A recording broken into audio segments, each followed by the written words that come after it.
You're listening to the Tumbling Saber Podcast, a member of the Star Wars Commonwealth Podcast Network. Check us out on the web at starwarscommonwealth.com, on iTunes, Twitter, and Facebook, and take your first steps into a larger world.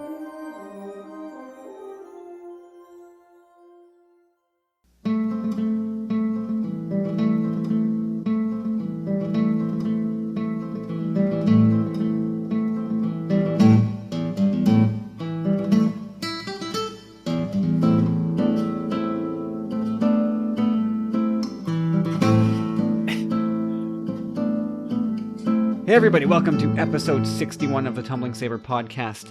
Another light week of Star Wars news. So that means we get to talk about whatever the hell we want to talk about. And by we, I mean these guys. Corey, how's it going? Not too bad yourself? I am alright. And James, how is it going on this Super Bowl Sunday? Terrific, amazing. Love watching the Patriots lose the Super Bowl. Hope we don't have to post-edit that. Anybody want to update? I've rejigged this Tumbling Saber studio, so I no longer have the flat panel to gaze at while I record this wonderful show of ours. Anybody got a score update? No, you moved my office down to the cellar because I wouldn't give up my swingline stapler. So I also don't have access to a TV where I am. I wasn't actually able to make it to the studio tonight, so I'm in my man dungeon as usual. Well, luckily we have these things called smartphones, which are connected to this other thing called the internet. And the score right now at the 2-minute warning is 28-20 for the Falcons. Woohoo! Go Dirty Birds. And the ball is at the Atlanta 21. Pats are knocking on the door, tying it up. Yeah, making a game of it. I mean, I'm all for good games, but my priority is just to see the Patriots get stomped. I'm fed up of these guys. More jealous. Well, they were getting stomped. They were getting stomped, and that was a joy to see. Tom Brady's tears sustained me. But yeah, this is getting a little too close for comfort. You sound like Voldemort there. His tears are like the tears of a unicorn almost. I don't even know who Voldemort is. My God. Is he in Star Wars? Yeah, you don't know Voldemort from Star Wars? Darth Voldemort. Come on.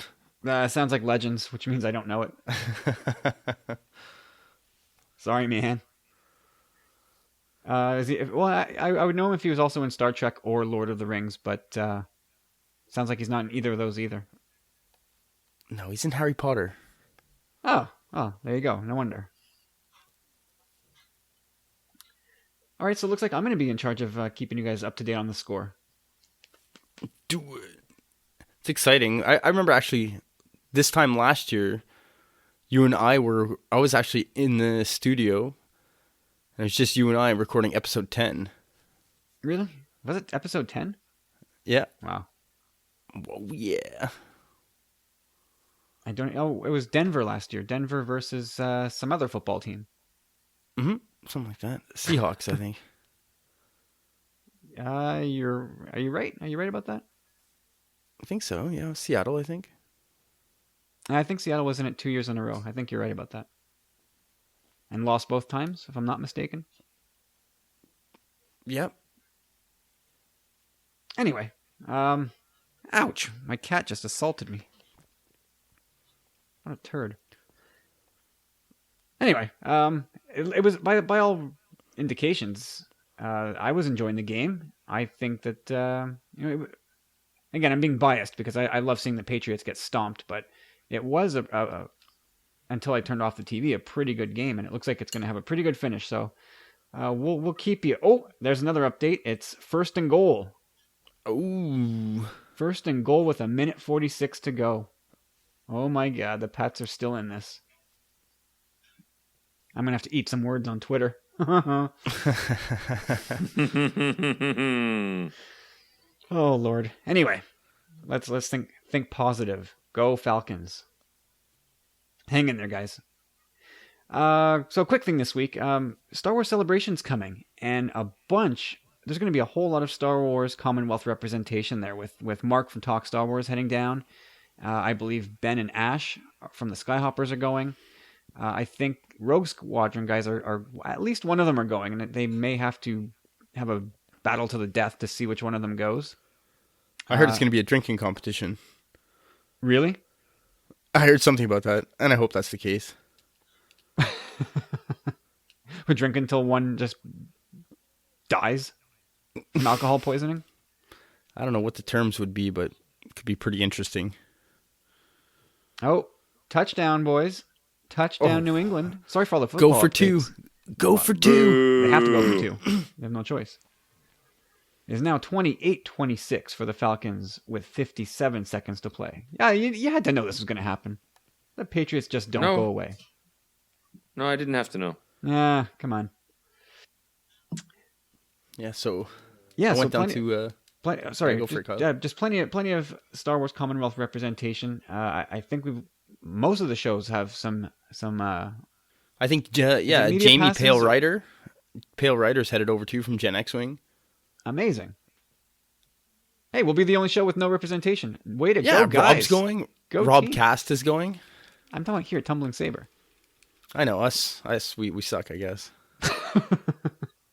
Actually, I wanted to ask you this before. I'm not sure if it's a thing. With Celebration, is it always back and forth? Like, or is it like chosen at random where it's going to be held? I think for the most part it's Orlando and Anaheim. Yeah. Eh? I think they did one in Indianapolis one year. Well, what about they did one in the last year's was in the UK, right? Yeah, and I think once in a while they go overseas or add a European one. I could be wrong. Before doing podcasting, I would tend to tune them out because they make me sad because I can just never get there. Boys, we have a tie game. Oh, you're kidding me. Wow, I can't believe I'm missing this. I'm downstairs. Well, you're in the not. I'm giving you the dungeon. live updates here on the Score app on my phone. This is the new age we live in. You don't have to watch. You can just get updates via Skype via a Score app. Okay, you're telling me like I don't think I'm it'd be kinda glad. as exciting as watching. It's not exciting to see the Patriots succeed. It's not. It's horrible. Agreed. I don't know. When it comes to the Super Bowl, I just like a good game, you know what I mean? Nope. Sour grapes. That's okay, I get it. So many people hate the Patriots. So are we taking it from here? I went to the my local comic book shop guy this weekend. It was his 32nd anniversary this year. The Fantasy Realm. Yeah, it was pretty cool. Had a lot of free stuff, and I caught up on all Star Wars. I think I have everything now, comic wise, except for Vader Down and the Afra series. I'm pretty stoked. You're going to be a about that. completionist before the bosses, I think. Comic book wise, yeah. Toys wise, it's an impossible feat.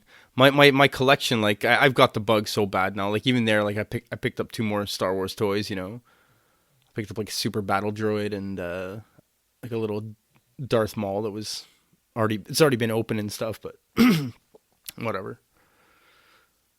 But yeah, like my collection is gonna be so eclectic, I think. Oh yeah, for sure. But let's plow ahead. We talked about Star Wars Commonwealth members going to Celebration. And now I just want to bring your attention to the Star Wars Podcast Awards of 2017. It's happening again. I was wondering if it was going to happen again, although I couldn't be bothered enough to ask the organizers if they were doing it. But it sprang to life late last week. We've already had a bunch of our great listeners throw our names in the ring with their support. But for anybody else listening, head over to StarWarsPodcastAwards.com. Click the Vote Now button, and it's a short questionnaire where you get to fill in your favorite podcast. So just pick your favorite Star Wars Commonwealth shows, and you're off to the races. But specifically, we kind of want to make a name for the Star Wars Commonwealth in 2017. So head over to that website, StarWarsPodcastAwards.com, and if you want to vote for us, we would be eternally grateful, but specifically in the Best Podcast Network, you want to put in Star Wars Commonwealth and help us out that way. Yeah, And, that's the category we're going to try to hit hard, because I think, well, I just think it makes the most sense. The Commonwealth has turned into something pretty. I'll steal Corey's word, eclectic, and I think really there's something in there for everybody. So give it a click. It takes 2 seconds to plug in the name, and I think that's the spot where we got a real shot to maybe win an award. Yeah, at least it hit the semifinal list. I don't actually don't even know how many Star Wars podcast networks there are. There's a handful, Enough but to have it'd the be nice category. to make a mark. Yeah, exactly. Yeah, good point. Yeah, it'd be nice to make our mark there this year. At least hit the semifinals, maybe even the finals, if that's the way they're breaking it down again this year. But we'll do another reminder about that later in the show. But just write down that website and remember to check it out. And I know, guys, we're kind of got one eye on the Super Bowl in the background here, which is about to end. But did you guys notice The Last Jedi trailer? Yeah, it was so good. Did you see it? No, I must have missed it. Jeez, that's too bad. I'm not seeing anything online. Are they hiding it? I think those people might have been wrong. Who's really, really expecting it anyway, you know? I guess. Well, there were lots of people. There were lots of people expecting them to put something out today, which was never going to happen. And enough people did it that it actually picked up steam. And people were legitimately expecting it. And I don't know in what part of planet Earth February is spring, but I'm pretty sure I heard Kathleen Kennedy pretty clearly say, that there would be no The Last Jedi footage until the spring, which I think means Celebration. I think we covered that on the show. I think you guys heard that, Yeah, or at least read the clip. Yep, I remember. But so despite all that, people are still sitting there thinking, yeah, no, Super Bowl. Yeah, they're going to spend $4 million on a movie that doesn't really need the exposure at this point. And they're going to just drop $4 million on a Super Bowl ad on a rival network. Does that make any sense? No. Yeah, definitely not from a business standpoint. Like, granted, okay, it's the Super Bowl. It's everyone talks about like the advertising there, but fine, it's not Disney but I don't see why people really thought that this was the day. Like, it's pretty clear, like you said, they kind of already made a statement about it. Like, I don't blame people for wanting it, but expecting it's something a little different. I don't blame people for that, but I mean, it's nice to, I don't know, like love something so much that like you're expecting it, but I think James and I are always on the same accord in the sense that we don't, I like to wait. They can wait quite a few more months and I'm totally okay with that. Yeah, no, it's fine. And like you said, there's a big difference between wanting and expecting. And I think, well, in a size of fandom as big as Star Wars, you'll get people of all stripes. But there was a lot of people who were actually expecting it, despite knowing that they were told they weren't going to get it. Like, I think it's the type of people that believe that J.J. Abrams was lying about, Kylo Ren was actually Luke Skywalker who had turned to evil, or they just believe what they want to believe despite what anybody tells them. Kind of nonsensical, but they're good for comedic value. I'm actually going to search Twitter later and see if I can find anybody who's screaming and yelling, claiming to have been ripped off, and Lucasfilm made a mistake and they should have put something out today and it was the perfect opportunity. And like another way when and then maybe I might laugh at them. I might actually tweet them and laugh at them. Like, another way of looking at it too is that people who are coming from all across the globe to go to Celebration, or they're kind of expecting something in themselves, I'm sure. Like, they're paying that kind of money. And Disney wants to capitalize, or Lucasfilm wants to capitalize on something like that, and the fans, I'm sure, everyone who goes there is kind of expecting something. I would figure. At Celebration? Yeah. Oh, yeah. No, they're going to get something. They absolutely will. Actually, Star Wars Newsnet has a source claiming that there's a behind-the-scenes reel kind of like a sizzle reel that we saw for, I think, both The Force Awakens and Rogue One. Yeah, they were Something good. being put together. Yeah, those are great. I mean, those are just as good, if not better than trailers in some instances. So yeah, that the word is that is what will be presented to attendees at Celebration, and I'm sure that suits everybody just fine. And that's coming up. Well, I mean, it's far enough. It's still 2 months down the road, but as if we've learned nothing over the past couple of years, it's that time really does pass quickly, and these seemingly interminable waits for Star Wars films, they actually do come to an end, believe it or not. Yeah, like I think I haven't been on Twitter most of the weekend, but you know, the countdown, they have the countdown for every Star Wars movie. There's always someone posting the calendar, and you see it every day. But we're encroaching on the 200 number, you know? Yeah, I think, well, we must be close to breaking 300 at this point. 299's got to be in view. Big time. So one of the first benchmarks, milestones is about to fall. But Star Wars hit another sort of anniversary this week. There's so many anniversaries for Star Wars to have, but kind of a neat one, and certainly a, oh man, I feel old now. But just this past week was the 20th anniversary of A New Hope special edition hitting theaters. How about that? Yeah, it's crazy. It's crazy to think about that. I don't like it. Yeah, man. I remember. I mean, I think we've probably talked about this before, but now's a good time to do it again. That was a big deal.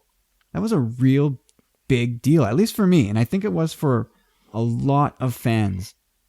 Not only for people that had actually been around to see the movie the first time in theaters in '77, but for those of us who grew up as Star Wars fans but weren't quite old enough to see the movies in theaters, and that applies to all three of us here. So, kind of unprecedented that it was such a big deal to go to a theater to see a movie that you already knew by heart.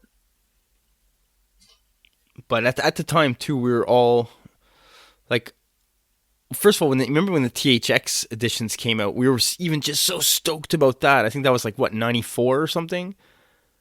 And then just Correct. A couple years later, 94, I think. Anyhow, like I think we were the first ones there at Videotron in the morning, you know, picking it up at the local video shop. No, we picked it up after school. Our first opportunity of it coming out, anyhow, you know, like we picked it up, and just that was amazing. And then waiting, you know, knowing at this point when they were doing the special editions that we were going to be having the Phantom Menace and whatnot, and knowing that they were adding these extra scenes, I think everyone was really curious at first. But yeah, some of the scenes could have stayed, as George Lucas would say, on the shelf. Well, okay, let's hear from James. I'm sure you remember going. I do, and it was different. I was just thinking, home theater wasn't what it is today then either. So the idea of going to see the movie in the theater wasn't as crazy as it sounds today. You know what I mean? Like, because today you would just, you know, you'd set up on whatever kick-ass screen and with pretty great sound, and you know, you download whatever the newest version was. So the idea of going to the movies and paying money to see an old movie on the big screen sounds even funnier than it sort of was then, if I'm making any sense. Yeah. So yeah, of course I remember it, and yeah, it didn't seem like that was a crazy idea at all. Just it was the natural thing to want to do, and yeah, like Corey said, the technology improvements were something we were anxious to sort of experience. Yeah, I don't know. I definitely remember it, and I think glad that I grew up in that time where it wasn't so crazy to do stuff like that, because the social aspect of doing it, sitting in a theater full of people to relive your favorite movie, is, you know, something you can't recreate in your own basement. No, for sure not. And it was one of the great things it did was it finally leveled the playing field. For forever, there was always that group of fans that had seen the movie in theaters and grew up with that in that theatrical run. And not that anybody really held it over your head, but it was always something like, damn you for seeing A New Hope in theaters. Damn you for seeing the originals in theaters. And now so did we. We finally got there, and the playing field was leveled a little bit. They'll always have I know what you mean. that initial run, but now we were there too. We got on the scoreboard. Speaking of scoreboards, let's take a peek here. 13 minutes left to play in overtime. Is 2nd and 13 for the Pats on the Atlanta 40. Pats are going to pull us out, man. Nope. I'll I say won't be able to take it. I won't. I can't accept it. I can't accept that Brady's going to be 5-2. Nope.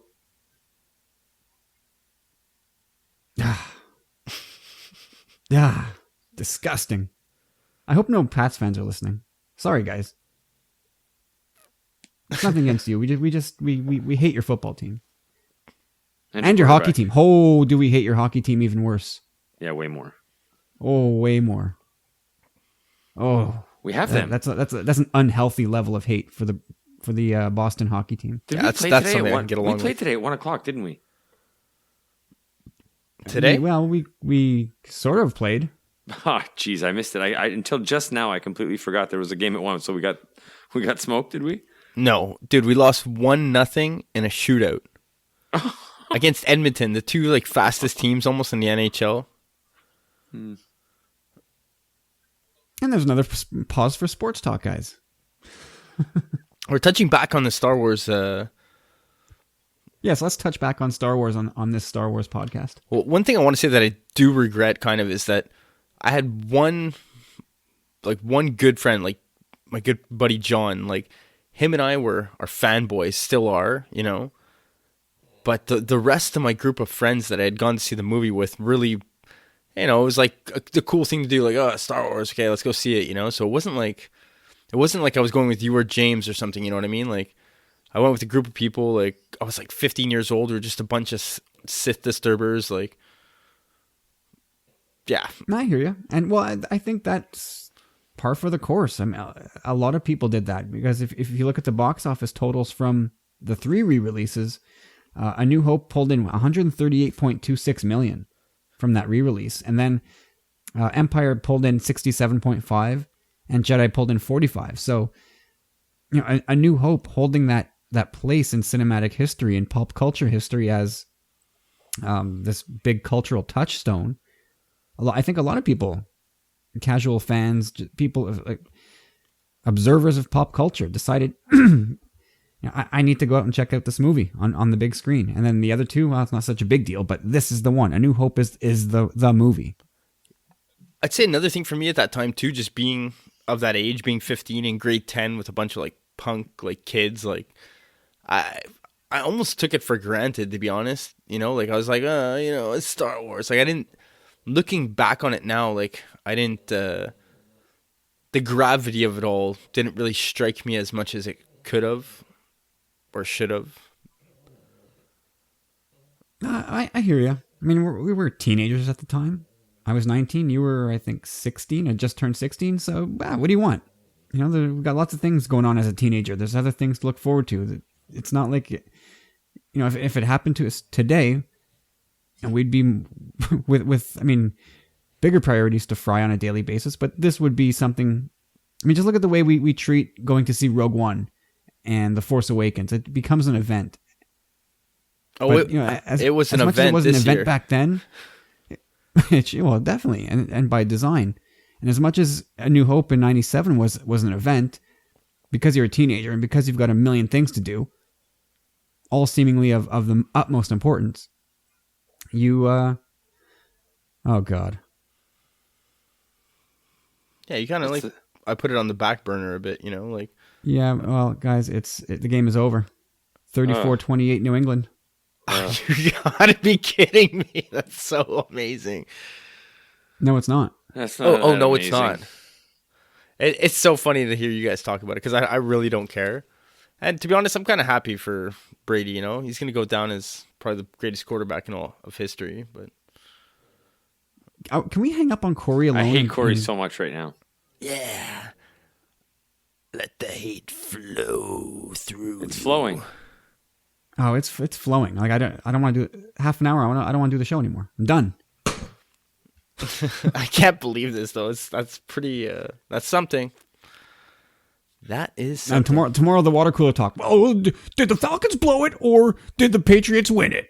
That's going to be the water cooler talk tomorrow. My first question cares? is Tom Brady crying? Probably. But his tears of joy poison me. I thought you said like you needed his. You said his tears would be like revitalizing you. Well, they are when they're when they're sad tears. When they're Tom Brady sad tears, they sustain me. Okay, I gotcha. They're tears of joy. It's like the Wicked Witch from Wizard of Oz when you splash her with water. Oh yeah, that's too funny. Oh my god, I can't believe that. I can't. I can believe it. It's the Pats. They're the herpes of football. Wow. 50 assholes. That's what they are. That is Oh awesome. man, it's like you're kidding, but I just lost all my interest in talking about anything. Yuck. That sucks. What are you gonna do? What the fans Here, don't know is that both James and Kyle mortgaged their houses on this game. Oh, I would never bet on or No, against I would the never, Pats. ever bet against the Patriots. Ever. Yeah, I hear that. I can't believe No, they you- came back though. Wow, that's something. I can definitely believe it. I'm sorry, everybody. You guys must be going. What are you doing? Would you get to Star Wars? I'm sorry, folks. You have to just afford us a few Now we minutes. got to hear about how not only is he won the most, but like no one had ever come back from more than 14 points at the half. A And now he's true come back legend in from- his own Oh right. my god! Ugh. 5-2 in Super Bowls. The greatest Super Bowl comeback ever at 30, however old he's 39 years old, 40 years old. Tom Brady. Who cares? He's a loser. Sour grapes. I guess we got to be gracious in defeat. So let's talk about something else so we don't have to be. Yeah. All right. Anyway, back to the 20th anniversary of A New Hope. It's a much more pleasant thought. Back to a time when the Patriots were mostly irrelevant, and I think was Drew Bledsoe their quarterback then? If he wasn't, he was about to. Nicer days before Tom Brady ruined our lives. You know who else is commiserating right now with us? Carlos. Carlos feels our pain. I'm sure he is. Get on Twitter. I got to hear what he's got to say. Right now he's probably punching holes in his wall. Anyway, the special editions, like I said, they altogether they pulled in $252 million domestically, $220 internationally, and added $472 as a total to Star Wars bottom line. Those numbers coming from Forbes.com. So anyway, it was definitely a big deal. I'm super glad that, as far as the changes go, hit and miss. We're not going to unpack all those changes here. But yeah, it was just every one of those. Like I'm actually looking at my ticket stubs for the first time that I saw Star Wars, and Empire and Jedi, the re-releases. You got my all ticket three? stubs. Yep, Nice. they're right here in my hand. $8.50, man. What time did you go see it at? 3D. This was the 7:15 p.m. show, January 31st, 1997. And that ticket was printed at 8:44 a.m. to You give went you an on. idea of That's New Year's Eve, no? January 31st. Oh, sorry. What was I saying? Yeah, the day before the internet. When if you wanted your movie ticket, you dragged your ass to the theater and you bought it. All right. Now on to more modern and happier things. The Han Solo movie has begun shooting. That was one of the first things we saw last week on Twitter as we rolled into work. One of the directors, I believe, I don't know if it was Miller or Lord, but you saw him holding a clapboard with a clever 3 words on his Instagram shot. Han first shot, which I'm sure a bunch of people dyslexiated into Han shot first and then got all angry because that's not what George Lucas meant. But I digress. And somewhere on planet Earth, I'm not sure where they are right now, but somebody is having an awful lot of fun making a movie right now. Yeah, I can't wait to see a leaked set photo or something. I want to see some costumes or. This movie is. I almost want to say my hopes are too high for this movie. Like, I don't want to set the bar that high for myself, but God, like, I feel like I can't help myself. Yeah, I was looking at Childish Gambino rap videos late last night, sort of just checking out what the cast has done in the past, and that his alter ego persona is quite funny. Yeah, he's a brilliant guy. And speaking of Childish Gambino, Donald Glover was spotted having lunch, I guess, with Billy D. Williams, the original Lando. And you know, I guess it makes sense for these conversations to happen. But really, I mean, none of us here are actors. We're not in the biz, so we don't really know. But what can Donald Glover learn from Billy D. Williams? Like, he's probably watched Lando 1,000 times. He's got 2 capable directors working with him. What can Billy D. tell him that would help him in the role? That's a good question. I guess only Billy D can answer that. But I know what you mean. It seems like it's not like he's sitting down with the real Lando Calrissian because he's going to portray him. You know, he's sitting down with the guy who played him. Like I get when actors sit down with the real person to try to get an insight as to what made them tick.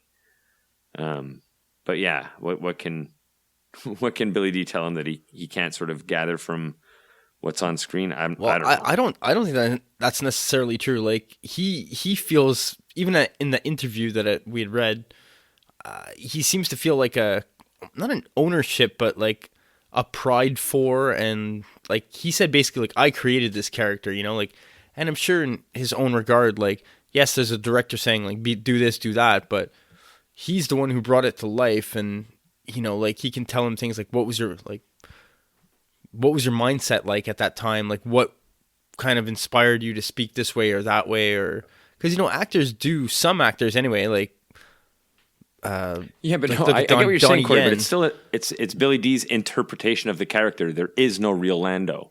Like, I would get it if someone wanted to sit down with Timothy McVeigh and be like, "Hey, Tim, man, tell me about your childhood. Tell me about what you ate for breakfast." Like, I get that, but Billy D's is an interpretation of Lando, so it's quite different. That's my point. No, that's totally different. Like, yeah, it's fiction. I get it, but yeah, I'm sure there's a lot of stuff that he can like convey to him, like what, you know, like why he chose to speak this way, or you know what he believed Lando really is. I guess. I wonder if it's all just a formality.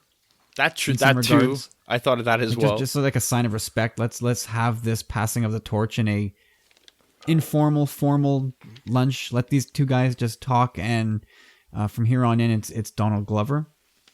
Even though Billy D. Williams is still involved in the franchise when he's doing voiceover for Rebels and video games and the Lego series, he's still kicking around. So the original Lando is still a piece of the puzzle. But now all eyes are on Donald Glover. And I guess, again, like James said, I get why they do it. You know, I guess there's no harm in doing it, but I don't know what value or insight Donald Glover gets out of it. It's not like Donald Glover is going to want to impersonate Billy D. Williams doing Lando. At least I don't think. I think every actor, every artist wants to add their own spin. But they also want to do the character justice too. Like, you guys both said, okay, directors and voice coaches, whatever it is. But yeah, I don't know if it's just a formality. Like, I'm sure, I guess none of us are really actors, so it's hard for us to answer that question. But I'm convinced there's some kind of small piece of information in the least that he can take away from it that would be somewhat helpful. No, you're wrong. Let's move on. Hey, James, I got listen to this. Tom Brady, did you hear about the Super Bowl? Yes, I did. Oh, Wow. Moving on. James, I got to ask why you went with Timothy McVeigh. That's how I'm feeling about the Super Bowl right now.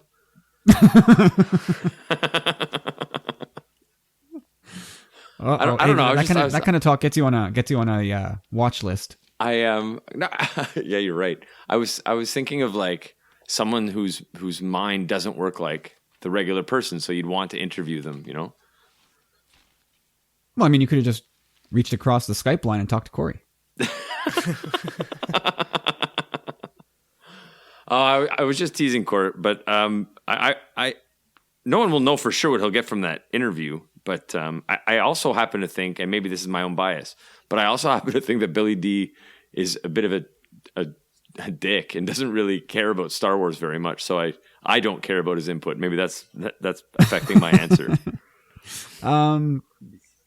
There's probably a grain of truth to that.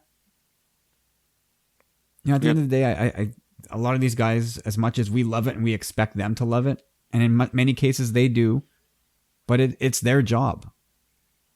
Well, your experience with him sort of, I know it's anecdotal, but it really turned me off sort of him as a torch carrier for the Star Wars, original cast. I don't know. It doesn't seem to be a good representative for me. It was not my. I actually know I was really looking forward to meeting him, hoping to get a little piece of the Lando, and it just fell flat. And again, the guy was 79 years old. He may have been, who knows? He was running very late that day. Who knows why? I'm inclined to just cut him some slack because I really have no choice, and I don't want to be bitter about it forever. But yeah, not my greatest experience with the Star Wars alumni. Yeah. In fact, probably the worst. There you go. Wow. Hey, come on. He didn't know what a puffer pig was. I remember. I totally remember. It's like, trust me, when it's always in the back of my mind now too. Like James said, kind of like, I don't know now. Anyway, we don't need to assassinate BDW's character here. No. But Alden Ehrenreich and Harrison Ford had a similar lunch a couple months ago, if I'm not mistaken. Maybe not quite that long, but they were spotted in LA, I think. See, why does that one make more sense to me? See, I can relate to Corey's comments where he's like, yeah, we'd want his perspective. Maybe it's because I just don't like Billy D. Williams. Because that lunch, I don't know. For some reason, I think that like young Han Solo could get more from original Han than young Lando could get from original Lando. Maybe because the part was so much smaller too. Yeah, well, I think there was an interview with Daisy Ridley, and they were asking her what she learned from Harrison Ford, as pilot of the Falcon. And I might be kind of twisting the context of the question, but she kind of said something to the effect that just don't randomly flip switches and pull levers on the Falcon. You have to make it look like everything you're pushing has a purpose. So go ahead and press the buttons and pull the levers, but you have to look like you know what you're doing. You want to be like those people playing Mortal Kombat who just like mash all the buttons at once. Just look like you're in control of the situation. And I think, for a character like Han, maybe that kind of insight has value. What the Lando equivalent of that is, I don't know. I'm sure there's something, or otherwise. Always smile from the left.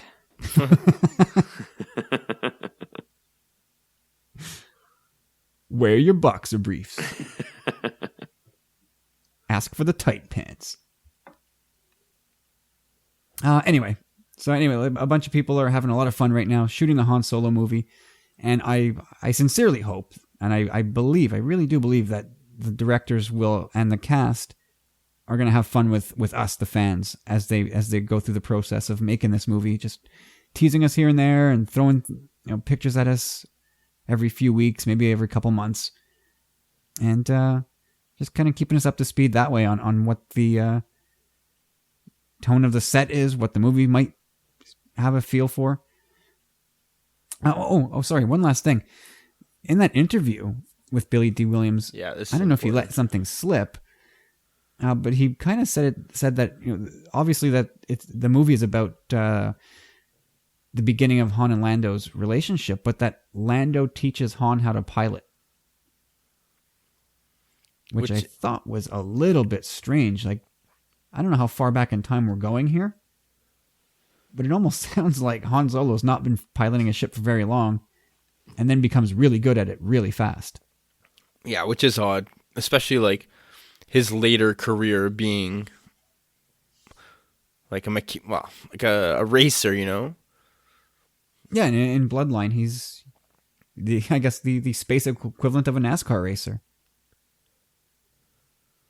Yeah, it's Anyway, I thought that was a strange statement, and I take it with a grain of salt because I'd be shocked if Billy D. Williams knows a single thing about the script other than what Donald Glover may have told him. yeah, exactly. Like Billy D, we got to keep this between you and I. He's like, okay, go on. Like, explain it to me. Like, and first thing he says in an interview, like. But yeah, Well, that's I'm sure that Billy D. Williams was briefed by somebody at Lucasfilm before. Like this meeting probably was arranged by Lucasfilm of course. to some degree. So I'm sure Billy D. Williams had some kind of briefing on what he can and can't say. I don't know whether he went too far or misheard completely and is talking out of his rear, or fed falsehoods. It's Is that a word? Fake news. It's odd to me as well, though. the word of the year, isn't it, James? Fake news. Oh, just real quick. Someone said to me yesterday, since I've heard the term fake news, it's made me realize that I can't believe anything. So now I don't believe anything in the news. Which, oh man, that's exactly what. That was exactly. That's exactly what they want. Yeah. Anyway, sorry, I digress. Well, you know what a good cure for that is? It's a good segue. Battlefront 2 coming out later this year. It's going to have a single-player story mode. Thank the Lord. Thank the Lord. Because that is aside from the expense of a PS4, the biggest reason why I had no interest in the new Battlefront, despite how good it looked and sounds, is I hate online multiplayer. Cannot stand it. Hate it to bits and pieces. That's because everyone's better than you. Well, yes, there's that, but you know, all you have to do is put in the time, and you'll get as good as anybody else. But no matter what you do, there's always going to be some turd who spends 23 out of 24 hours of every day playing, and they know where all the respawn spots are, and they know exactly where to be at every single second, and you'll spring to life, and you're dead 1 second later. I cannot stand that. That sounds like a thing of the past to me, I'm sure. Like, I know we had that in James Bond, but... No, I just never took to multiplayer. No, but James, I know what you mean. You Like, didn't like it either? Excuse me. Nope, not a fan. No. I mean, even for sports games. I for love sports games. I love playing hockey online. I used to anyhow. I don't do it anymore, but Nope. But the one thing about never- that, like I had told you guys in the past, I was never big on Twitter, all that social media stuff, and even doing that, like playing online, I was like, oh, okay, whatever, I'll give it a try. And you know, I was doing pretty well for myself. Like I was well above 500, and you know, one day I'm like, oh, what's this? You know, like I noticed I have like probably like 50 messages in my inbox, and it's all the people that I've beaten from the past calling me like a fucking, like, oh, sorry. Just calling me every name in the book, man. Like, and I'm like, wow, like, really? Like, some of them we couldn't help but respond to, like, say, like, go play soccer or something, man. Like, Ooh, shots fired. yeah. What you got against soccer? I don't have anything, well, the only thing I have against soccer, and I see that somewhat creeping into the NHL at times too, is just the diving factor makes me throw up a little in my mouth. That's the one big thing. But I love soccer as a sport, but just some of the mentality in it there, it's like, you know, I'll give you a wet willy like, oh my God. Yeah, I'm not big on the diving culture either. No, like I'm It's, not it's, only am I, it's strategic, guys. Yeah, Or it's is it no. tactical? no, it's bad. That's bad. It's bad values to teach your kids. Come on. It's Not horrible. every country. It's not a soccer thing. That's really Like there's certain regions that apply that strategy much more than others. So Well, you see it in hockey a lot too. Don't get me wrong. Like you're trying to draw a players that call. do it in every sport, exactly. But God, do I hate Have that. you guys ever seen the video? It's like a side-by-side video, and on the left is The sniper from Saving Private Ryan? that's a different one. No, this one is a somewhere soccer being played somewhere, and an opponent comes up next to him, and I think the elbow comes up towards his head. It's Ronaldo. It's Cristiano Ronaldo. Is it Ronaldo? I'm pretty sure. Anyway, the elbow doesn't even make contact. You can see it clearly. Like there's a good inch, maybe more, between the elbow and the head, yet the player still flops and acts like he's been shot. And then on the right side of the screen is a hockey player who takes a puck in the mouth. His teeth are all over the ice. There's blood everywhere. And he's still playing. I love that. Yeah, different mentality. But like Corey said, there are hockey players who do the same thing, that you wave your stick at them and they drop. But yeah, I'm not big on the whole diving culture, regardless of the sport. Anyway, that's our fourth or fifth sporting tangent tonight. And we keep isolating massive fan bases. Man, I can't believe Tom Brady won another Super Bowl tonight. Can we edit him right out of the show? I'm thinking about it. How many does that make now? 5, you guys said? Stop. That's too fun. Anyway, Battlefront is going to be back later this year if all goes to plan. And with a single player story mode, it might be the game that yanks me back into gaming. I might have to do the plunge. I don't know, Corey. What do you think? Are you going to buy your own PS4, or are you going to come over here and use mine? I would definitely use yours. Like, no doubt I want to try it. Like, that would be super cool. I've tried Battlefront before, and I did enjoy it, but like you had mentioned, there's a lot of different ways of playing the game. Like, but I'm more interested in the flying aspect. And yeah, whatever. I mean, if there was like the story mode, like you said, like I don't think it would propel me right into buying one, but it would definitely be a bit of a kick in the butt. Say, like, it's definitely good incentive anyhow, if I'm ever going to get around to buying one. But at this point, I'm almost at the stage where it's been out for a couple of years now, and I'm almost, I haven't heard anything of it, but I almost want to wait till PlayStation 5 at this point, I'm sure they're working on it, but yeah, I don't know. I have no idea when that's scheduled to come out. But I was like the Star Fox was like one of a good game. Like, I don't want to be running around too much on the ground doing like the like a Battlefront thing. Like, I'd prefer to be in a vehicle, like a tank, whatever it is, primarily a starfighter. But I definitely Star Fox was cool. I want to get into I want to do the trench run. That's for sure. That looks like a cool little bit of gaming. Absolutely. Anyway, that might be the way to get me to drop $500-600 later this year. If Sony's listening, that's how you do it. That's that Not that Chop Sony's in charge of Rules making with the a game. Z. I don't know why you dropped your Twitter handle. It's just there. I'll give you the shameless plug, though. Yeah, because I want the free PlayStation if they're listening. Oh. Well then, yeah. I guess if they're in the business of just giving away free PlayStations, Chop Rules with a Z is your man. PlayStation 4. Okay, guys. Let's take a trip in time here, and not into the past like we just did, but into the future.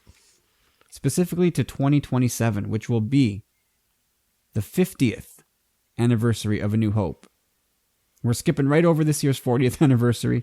Well, I'm sure we'll talk about that later this year. But I want to look ahead another 10 years from now into the 50th anniversary of A New Hope. And I'm wondering, we almost got to this last week. We've often talked on this show about putting the Star Wars franchise on hold for X amount of years, whether it's a short 2-3 years or up to a decade. Let the anticipation grow again. Is A New Hope's 50th anniversary a big enough event to allow Lucasfilm to do that to some degree? James, what do you think? I think no. I don't think it's that they will not put movies out on screen. If anything, I think it's their opportunity to test the waters for double dipping and seeing how much content they can squeeze into one calendar year. Can they put out a movie and re-release a movie, special edition, etc.? That's a good point. I wonder if they. I don't think it'll be 10 years before they double dip for the first time, but that's definitely a good reason to double dip again if they do indeed do it before already, then. Yeah. Corey, what do you think? I don't know. Like, we've kind of spoken about it in the past. I think if they were to put the Saga trilogy on hold, that would be fine. You know, like till that gives us what, from 2019, I guess, till 2027. That's 8 years. Kind of a long time, but in the meantime, we would get all these standalone films, and even the year of the 50th, I think there would still probably be a standalone, like James said, we'll double dip, get the theatrical release of A New Hope again as well, do them both, and announce more episodic stuff coming out at that time. Like, let the 50th be the announcement for a new saga. So are you saying that the 50th anniversary gets a theatrical re-release for sure? I would like to think so. I hope so. I would love that. I don't see why they wouldn't.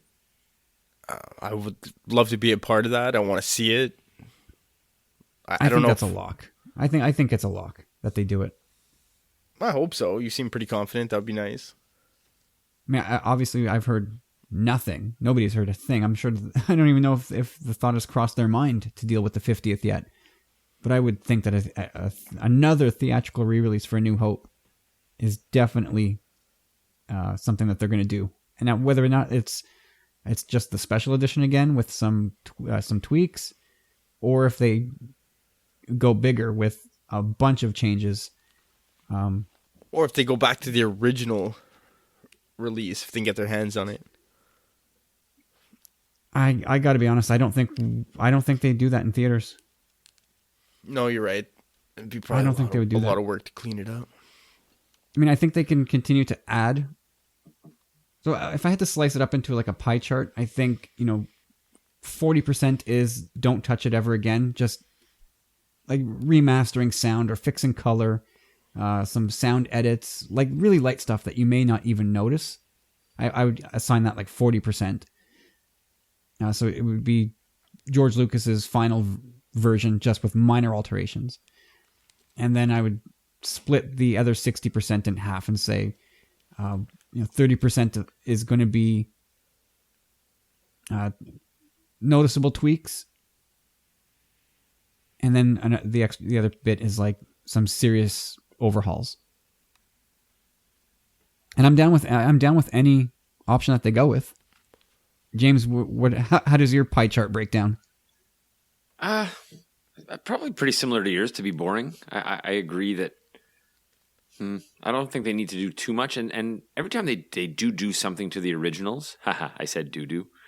Every time they do, you set off this like chain reaction of upset people. So, and not that that's not a reason to put in something cool, but I think now that it's in Disney's hands, it's not like any of the changes will be the original creator's original vision. It's not like they're going to get it closer to what Lucas wanted since he's not in charge. So I mostly say like, I don't need to see the originals touched up or added to anymore.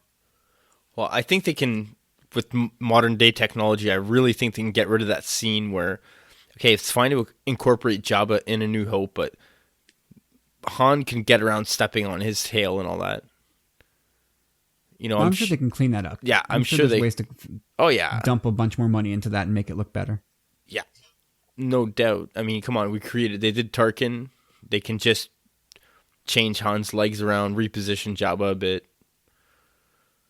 Yeah, I have no doubt they can do virtually anything now. So if they wanted to revamp that and make it look halfway believable, Should they take out the kiss? which one? Well, the big one, the grossest one. After the back to bath? Yeah. I mean, they could. I mean, that's just a simple snip. It adds to it though, because it makes Han jealous, you know. It adds to everybody else's skin crawl factor. Yeah, but you didn't know at that point. No, But one we knew. know You know now.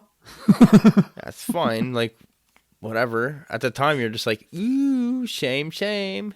Know your name.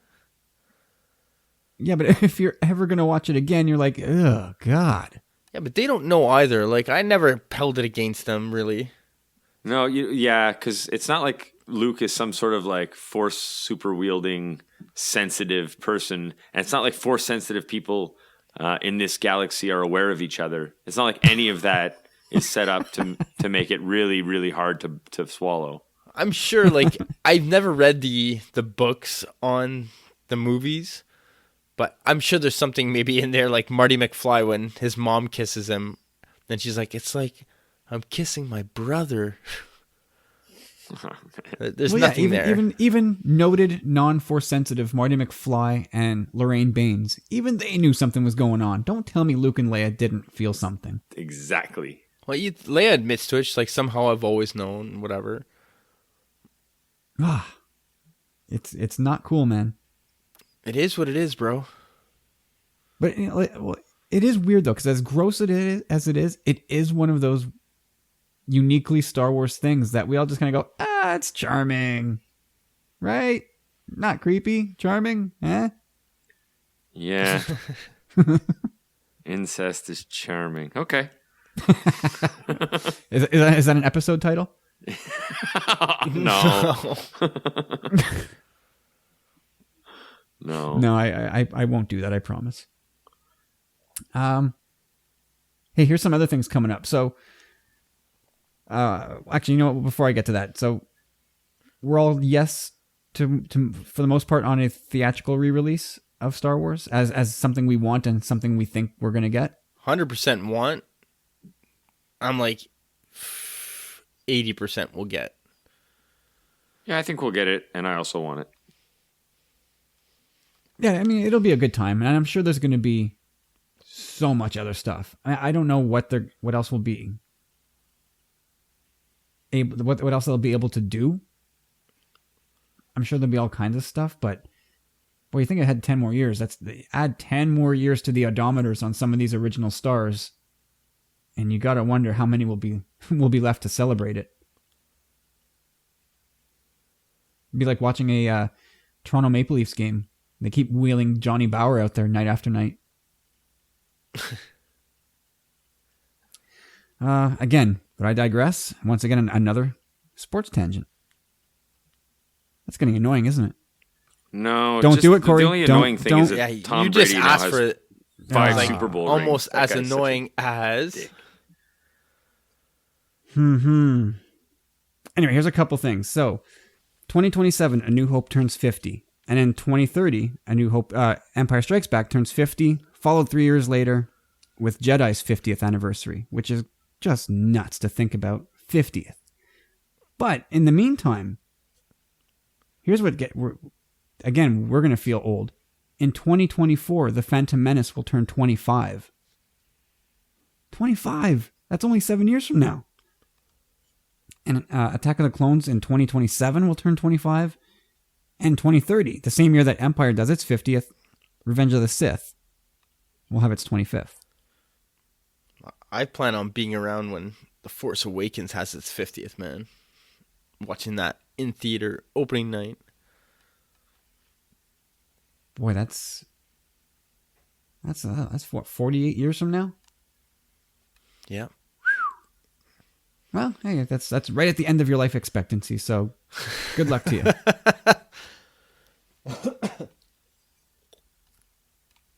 All right. Anything else is there anything you want to see from A New Hope's 50th? I mean, I'm not talking about the theatrical release. Anything, any kind of pomp and circumstance and celebration you want them to see, want them to do with the movie. You can say no, and we can just move on. I haven't really thought about it, but I think, like I said, the Jabba thing. Maybe. Let's celebrate Star Wars by taking things out. No, we're adding stuff like, I don't know, maybe even revamping the Battle of Yavin even a little more. Or they could add a scene where someone cuts off Tom Brady's head with a lightsaber.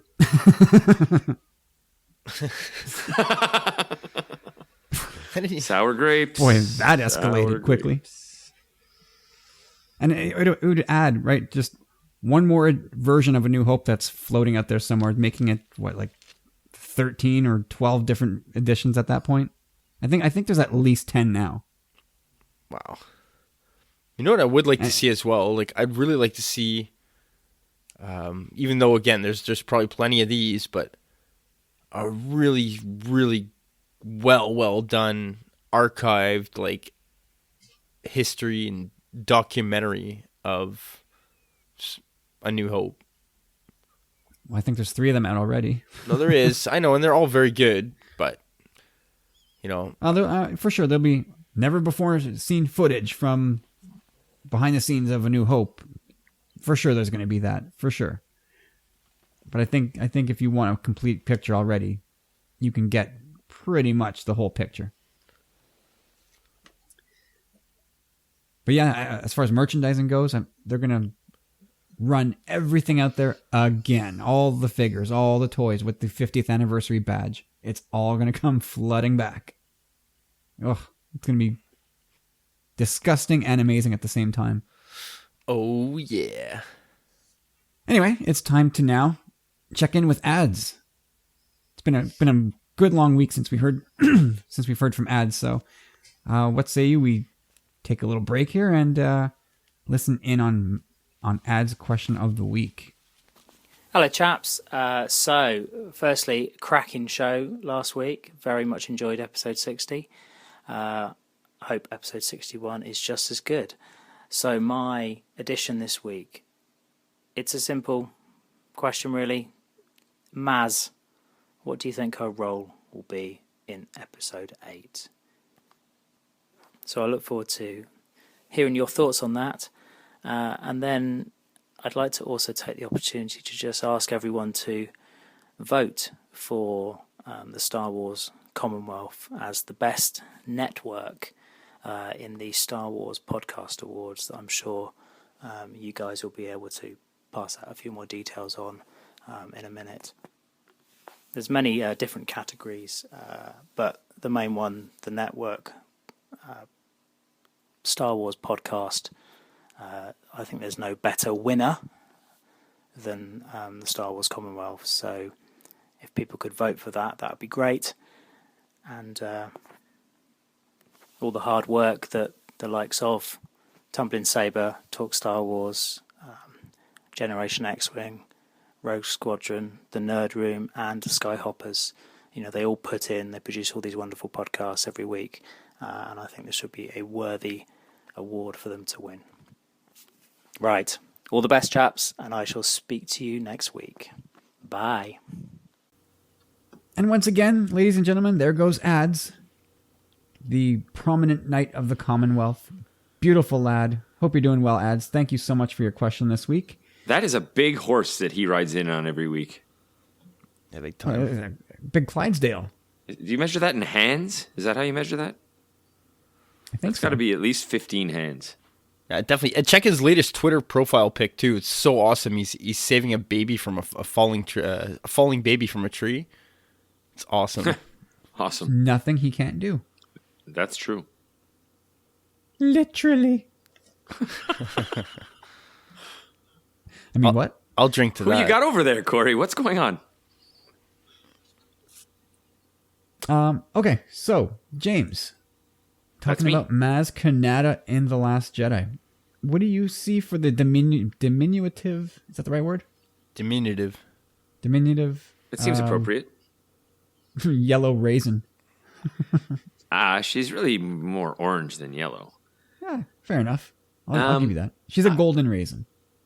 I think from what we've heard, and this guess is based on zero insight of my own, but just what we heard was cut from this last released movie. She was supposed to have Force using scenes in The Force Awakens, apparently, and they were cut. So I think we'll get to see that. They just probably held it off. Someone said, "Oh, when we tell the story, we're going to wait and tell that part of the story in the next movie." So I think we're going to get to see her be a Force user. Now, in terms of have I thought of where Maz is going to end up at the end of the trilogy? I haven't thought that far, and even after hearing his question, I don't know. My best prediction is that she'll be more useful in terms of Force knowledge than any of the characters thought, but probably not more than we suspect. That's fair. Corey, what do you think? Well, like James said, I think the fact that we know that there were these cut scenes where she was a Force user of some sort, maybe not to the Jedi level, but she's also quite old. We know she has a vast wealth of knowledge, which is very important. So I think those things alone kind of make the character very interesting. And I could see her role taking on a multitude of different routes, kind of. But I don't see it. I don't see us seeing her more than we did in The Force Awakens. I think she'll have relatively the same kind of screen time. But I can also see her, I don't know, I could see her helping any one of the characters in their own right. It could be Finn when he's on his travels or whatever, maybe she joins the Resistance, or maybe, once Luke and Rey kind of find what they're looking for on Act 2, saying, hey, we got to talk to Maz to do her yogurt thing and translate this, whatever we found there, she's old, she's wise, I like how you just slipped in a yogurt reference there, as if everybody's going to pick it up. Those who picked it up, they should. Yeah, there's one thing we said Force user. We say Force user a lot. I think she'll be Force useful. I don't know how much she'll be a Force user in terms of being able to train Jedi or anything, but I think she'll definitely be Force useful in terms of knowledge at the very least. Yeah, and knowledge and wisdom. I think they'll take the opportunity too, since they're writing and doing the Han Solo movie now, and writing and planning, that movie at the same time. If there's going to be a connection, if they're going to do something with that, with that line about the Wookiee, or, if they're going to involve her in any way, they'll be cleverly tying that stuff together. So something we see may look different to us after we've seen the Han Solo movie. Yeah, I think it'd be nice to see a Chewie Maz reunion. We never got to see it in The Force Awakens, so let's see it in Episode 8. Mm-hmm. I should start calling it The Last Jedi. I should stop calling it Episode 8. Yeah, it's true. No, we're good like that. We still call all the movies by their episode titles, even though we know their titles. Yeah, I guess so. All right. My initial reaction was that I wouldn't be surprised to see her cut almost entirely from the movie. Because I feel like her and Leia are tightly intertwined, and I wonder if anything, because of what happened to Carrie Fisher, if that necessitates any kind of change with Maz Kanata. But then again, Carrie Fisher's part for Episode 8 is done, so you wouldn't necessarily have to change Maz. So anyway, but I think I agree with Corey. We won't see much more of her than what we saw in The Force Awakens, but it would be really cool, James, to see her actually use the Force. I would love to see that.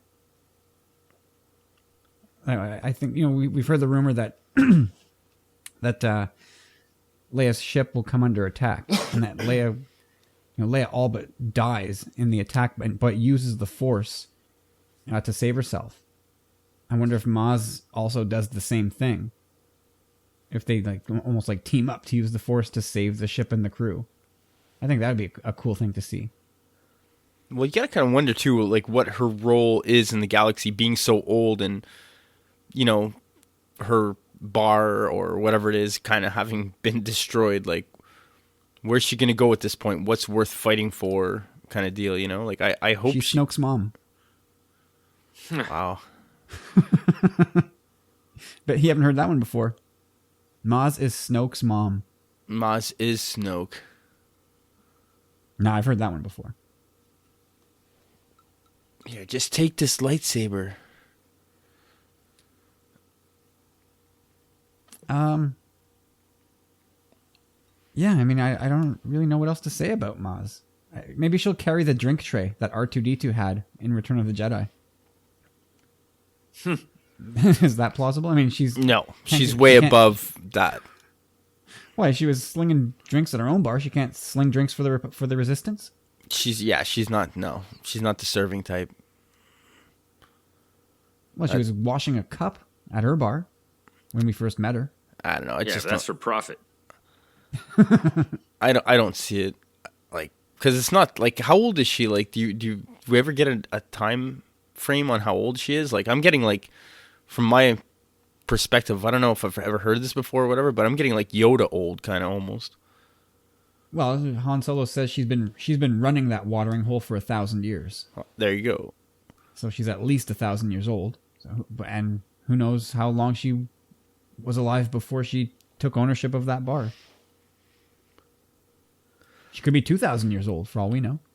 I could just see it like that translation thing that I was talking about earlier, you know, like Luke and Rey, like saying like, hey, we need help with this, whatever it is. Like, can't you just see her like doing that thing on the side of her goggles, like making her eyes squint, and like her being like, I'm gonna go back and say and remind you of something I said when we talked about this originally when we saw the movie.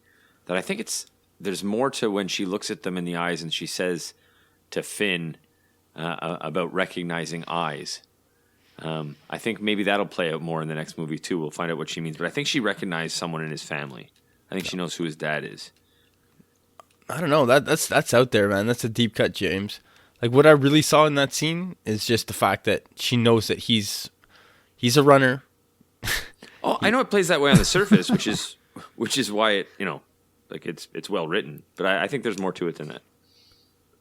I think very well be. I think it just Absolutely. plays to her how wise she is and how she could like just see through people, like. But no, it's Time will possible. Well, in the same way that Kylo Ren can see people's memories and feel what they feel, she could be just doing the same thing, but she's much more practiced at it. So instead of having to strain to do it, she just strains her eyes and fixes her goggles and then says, "Oh yeah, look at you." And she kind of gazes into his mind a bit and says, "Yeah, you're gonna run. You want to get out of here." She's not. That's it. She's not trained by a Jedi, or at least from what we know, she was never a Jedi. Like, from what we know, so she kind of like MacGyvered the Force in a way. You know, like she did what works for her. I bet you she's. I don't know. Well, you're right. Like she's clearly. She says she's no Jedi, but maybe she's. God, I don't want to get too crazy, but maybe she was at some point and left the Order, or maybe Hey, she was. Ahsoka's no Jedi, She says exactly that, doesn't she? so If you guys want to go on a quick tangent from here, I've been really important, James, like especially for the point of view that you've been taking recently. I've been watching a lot of the Clone Wars recently, and Ahsoka. There's this one episode where Ahsoka goes with Padme, and like Anakin's like, "Okay, go learn some political like stuff, like get out of my face, kind of like leave me alone for a bit." And her and Padme, they have this adventure, and she comes out like a changed Jedi. Like at the end of the episode, like she can be quoted as saying like, I truly see now how things aren't always so black and white. You know, like basically talking about the gray. Oh, Jesus. You're going to make James upset again. No, it's a good way of thinking about it, because you made a good point, Kyle, in saying that, you know, the Jedi that we know, they haven't been tested for thousands of years, right? Now Ahsoka, like, she would be a baby, or if not even having been born yet during the Phantom Menace. So she grew up through wartime, and Plo Koon is the Jedi who found her. Like, since she's been a Padawan, she's known war. You know what I mean? So now that we see her in this role where she's evolving and seeing everything from a different light, that can make a lot more sense from that perspective. She grew up in in the Clone Wars. Like, that was her upbringing. Yep. Nice tangent. Yeah, I was on my mind for a while, and I really wanted to get it out there because a lot of the things that I think about sometimes I don't write down, and they're gold, man. They're gold. Gold, Jerry. That's gold. All right. Anything left to say about Maz before we move on? I hope her and Chewie have a love scene. Gross. Ew. I don't know. I think that ends up being more gross than Luke and Leia kissing each other. No, well, I could see it in a nice sense where, like, Maz has, like, a smile on her face and, like, she's in Chewie's arms and she's, like, touching his face or something. That could be nice, but He gently lifts off her goggles. What's next? Are they going to make pottery together? hey, man, that gets me in the feels every time when Han touches Kylo's face. Oh, God. When I saw it in the theater for the first time, I was like, oh, wow, no. Oh. That doesn't sound like something getting you into feels. I couldn't believe it. I was like... Different feels. Feels. We knew he was going to die, but, like, at a point there when, he seemed so torn and he gave him the lightsaber, and I was like, oh, God, this is it. Something's going to happen. Oh, my God, is he really turning? Oh, no. Oh, he got him. He got him. He got him real good. Okay, thanks, ads. Appreciate it once again this week. Thank you for taking time out week in, week out to make this show much better than it actually is. Ads, you're awesome. Yes, he is. And we have a return visitor this week. Oh, yes, we do. She's back. I take it back, Ads. You're not awesome. Wait, what? Oh, man, she's back. The inimitable Ms. Gray. Mrs. Gray? I don't know. But she's back to grace our airwaves. So let's give her a wide berth. Let's just roll out the carpet here for Miss Gray and let her say what she needs to say. She's got a lot to say this week. Well, hello, you naughty, naughty boys. Do you remember me? It's Miss Gray. I am your biggest fan, I'm sure. I never miss an episode, whether that's Tumbling Saber or Sif Disturbers or that lovely new show you've got with the gorgeous Stephen, Journals of the Willing. I am very willing, and I do love reading my literature. I like to alternate my books between Star Wars and then something with a little bit more kick. Anyway, I was listening to the recent Sif Disturbers episode whilst hoovering in my lounge. I was just on my hands and knees trying to get at some dust under the coffee table when suddenly I heard my name, loud and clear on the show. I was astounded, quite astounded. Little old me being mentioned by my heroes, and in such provocative terms as well. I must confess, I found myself gripping the Hoover extension pole so hard, and then when young Corey said literally, it actually detached from the Hoover itself, and I got quite dirty. After I had cleaned myself up, I resolved to contact the show to express my immense gratitude and to bravely ask a question for you all to tackle. So, my question for you lovely boys is about all of those funny little droids like R2-D2 and Chopper. And I'd like you to explain how they can be understood by people, as all I hear is beeps and whoops. I have been known myself to try and talk with some of my battery-operated devices, and sadly I find them a poor imitation of an actual person. Anyway, I must say toodle-pip, as I have a date with DJ Jazzy Jeff and the Fresh Prince. I do enjoy a bit of Will Smith in the evening. I particularly enjoy the lyrics. Laters, homeboys. Alexa, play Boom, Shake the Room. Boom, Shake the Room by DJ Jazzy Jeff and the Fresh Prince.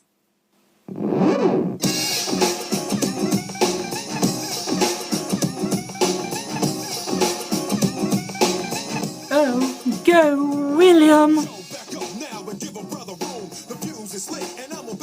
And there she goes, everybody. Once again, give it up for Mrs. Gray exiting stage. Woo-hoo. The lovely Miss Gray. Wow. You think she knows any Gillette? Don't want.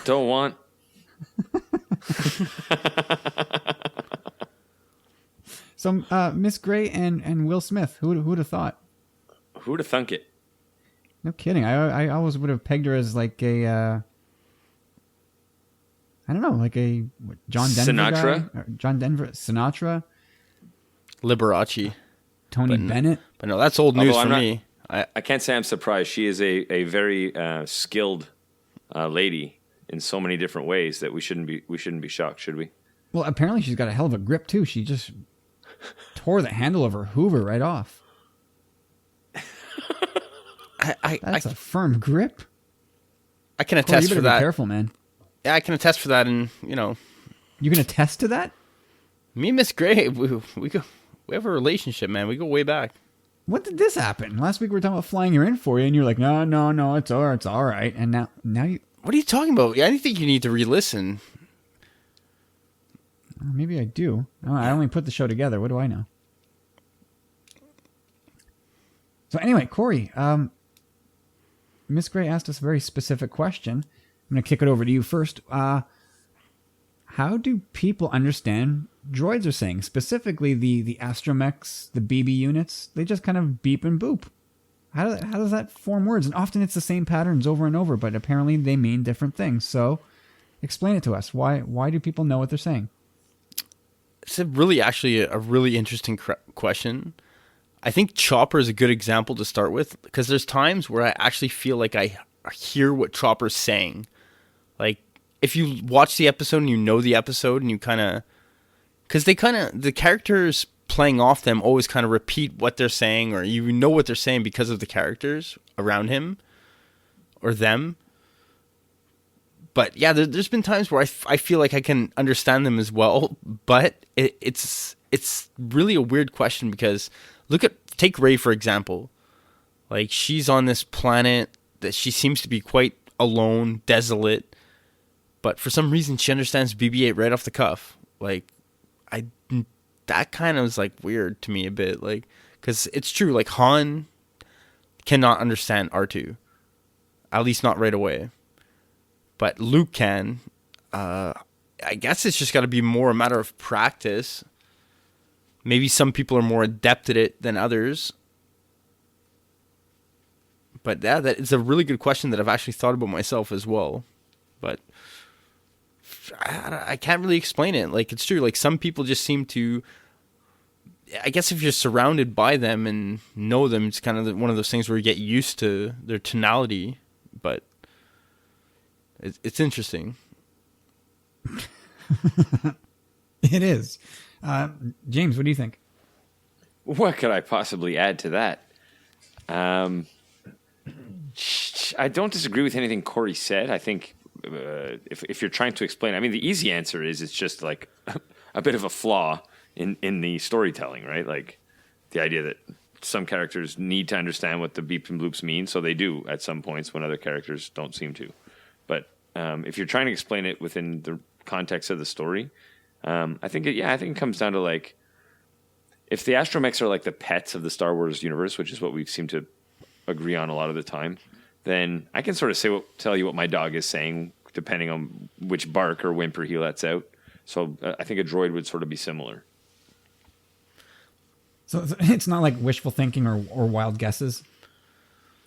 No, so, like I think it's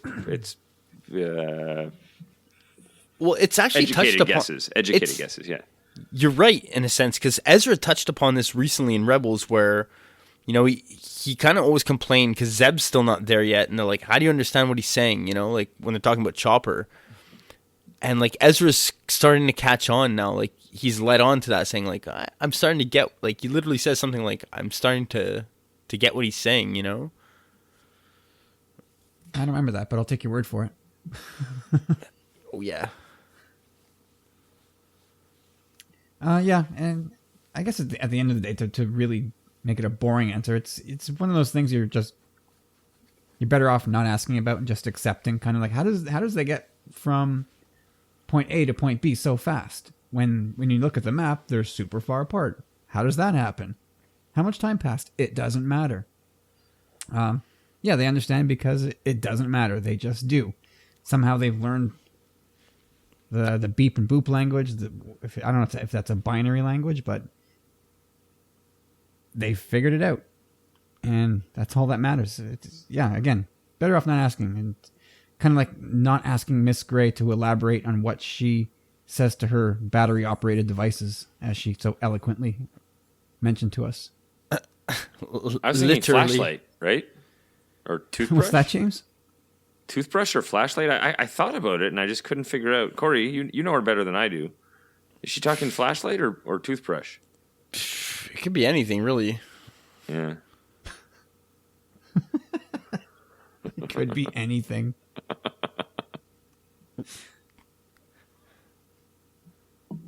Well, if she's still listening, it's great. Thank you for your question this week. As always. As always, it's so nice to hear from you again. And well, I guess we'll look forward to hearing from you again at some point. The door is always open to Miss Gray. Although we do understand that, when you get to a certain stage of life and things are a little, you don't quite have the energy for things. She sounds like she's quite a goer. Oh, she's a doer, man, not a goer. Oh, Jesus. Anyway, you do you, Miss Gray. You come by whenever you feel like it. If you feel like you need to just put your stinky slippers on and just put your feet up for a night, you do that. What a lovely visual. Get those stinky slippers on, Miss Gray. You need to work on the corns on the bottom of your feet, you do that too. And by all means, get yourself a new Hoover. Yeah, your old Hoover sucked. It actually blowed, but Blowed? It blowed. it blew. I think that's a good place to end the show, guys. What do you think? I love it. Yeah, that's definitely the end of the road. Tom thank you Brady. again, Miss Gray. Stop. I can't. Thank you for listening, everybody. Head over to Star Wars Podcast Awards and don't mention Corey for any of the categories. But definitely mention myself. Chop rules and with a James. Z. What a jackass. Oh, God. Yeah, StarWarsPodcastAwards.com. Let's focus on the Commonwealth. Let's get some votes in there and put the Commonwealth on the map in 2017. And of course, the Commonwealth includes Talk Star Wars, Generation X-Wing, who again, congratulations one more time for dropping 100 glorious episodes on us. Congrats, it was a great episode, as they always are. And if you haven't listened to it yet, please go back and check it out. You won't regret it.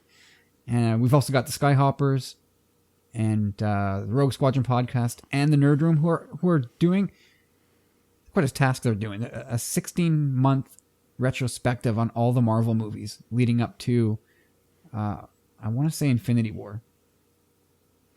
Sorry, Tim and Troy, I can't remember. My memory is crap.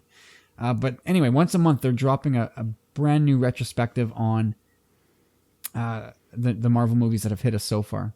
That's so And cool. they did Iron Man, and they'll probably have a new one out by the time you hear this episode. So be sure you check them out. And you find us on Facebook, iTunes, and Tumbling Saber on Twitter. And James, where can we find you on Twitter? You can find me at Chop Rules with a Z. He who is not to be voted for in the Star Wars Podcast Awards. Screw that guy. But seriously, everybody, thank you so much. We will be back later this week, Stephen and I, with Journals of the Willing. We'll be talking about the Tarkin book, so we'll spoil that for you. We'll tell you what you need to know there. And until then, stick around. We have I'll tell you a little secret. There's an extra or post-credit scene. So listen to Carlos, take us away here, and then stick around for some post-credit action. And until then, we'll see you guys soon. Bye, everybody.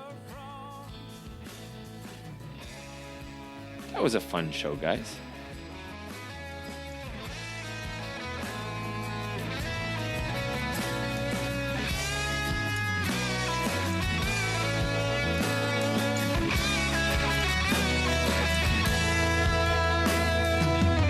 Self-redeeming qualities, have they hindered me?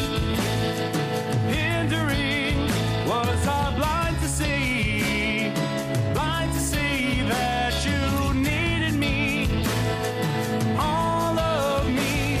Well, you were there for me. I will be there too, watching, listening. Every moment wanting all of you, and I believe I can save you.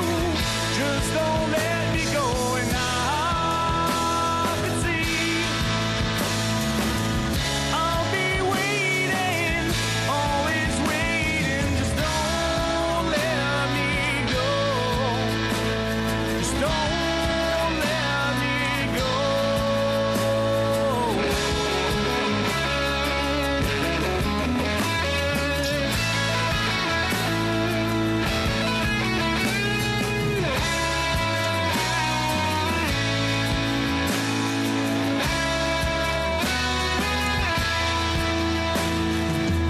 Time goes on and I'm questioning all the things I've seen, crazy things I've seen as I'm watching you.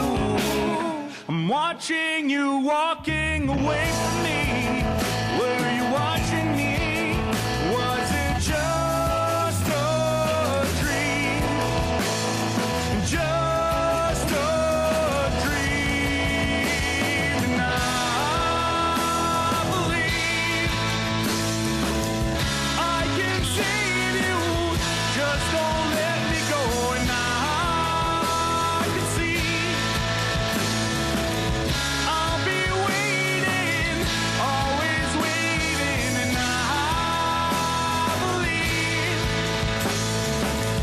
I can save you. Let me save you, and I can see I'll be waiting, always waiting. Just don't let me go. Just don't let me go. Don't let me go. And I'm waiting. And I'm waiting. And I'm waiting for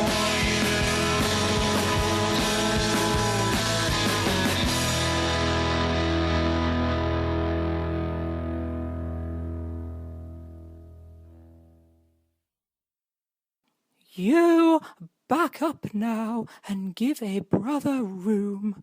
The fuse is lit and I'm about to go boom. Mercy, mercy, mercy me. My life is a cage, but on stage I'm free. Hyped up, psyched up, ready for willing. Standing in a crowd of girls like an island. I see the one I want to sick. Come here, cutie. I flip 'em around and then I work that booty. Work the body, work the body. Slow down, girl, you're about to hurt somebody. Oh, and yo, let's get just one thing clear. There's only one reason why I came here. Ya really done want me to tig a tell ya was up, go. Ya really done want me to tig a tell ya was up, go. Ya really done want me to tig a tell ya was up, go. I came here tonight to hear the crowd go. Boom, shake, shake, shake the room. Boom, shake, shake, shake the room. Boom, shake, shake, shake the room. Tick, tick, tick, tick, boom.